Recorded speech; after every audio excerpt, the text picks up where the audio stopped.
বসেন দুলা ভাই। প্রিয়া, তোমার সাথে আমার একটু কথা আছে। হ্যাঁ বলেন। আমাদের তো সেই ছোটবেলায় থেকে বিয়ে ঠিক হয়ে আছে। তখন তো আমরা কিছু বুঝতাম না, এখন আমরা বড় হয়েছি, বুঝতে শিখেছি। বিয়ের আগে দুজন দুজনকে জানাটাও খুবই জরুরি। হ্যাঁ সে তো ঠিকই। তাই বলছিলাম, তোমার যদি এই বিয়েতে মত না থাকে, তুমি যদি অন্য কাউকে পছন্দ করো, আমাকে খোলাখুলি বলতে পারো, এ নিয়ে কোনো সমস্যা হবে না, আমি কিছু মনেও করবো না। না না আমি রাজি, আমার কোনো বয়ফ্রেন্ড নাই।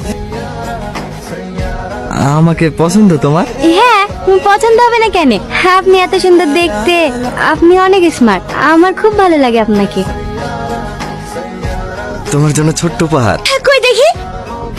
আসছি। বাবা ব্লু ডায়মন্ড। কই দেখি। বাবা তোর জিনিস বলে একটু দেখতেও দিবি না নাকি? এলে তোর জিনিস তুইলে।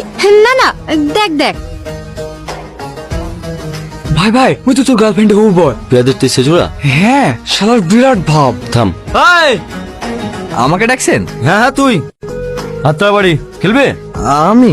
কেন, ভয় লাগছে নাকি? এ ওঠ, বস। না না ভাই, আমি খেলবো না, তোমরা খেলো। আরে খেলো না, জমি বেঁচে আছে নাকি? হাত জিতার খেলা, হয় তুমি হারবে না ও হারবে। আরে বস না।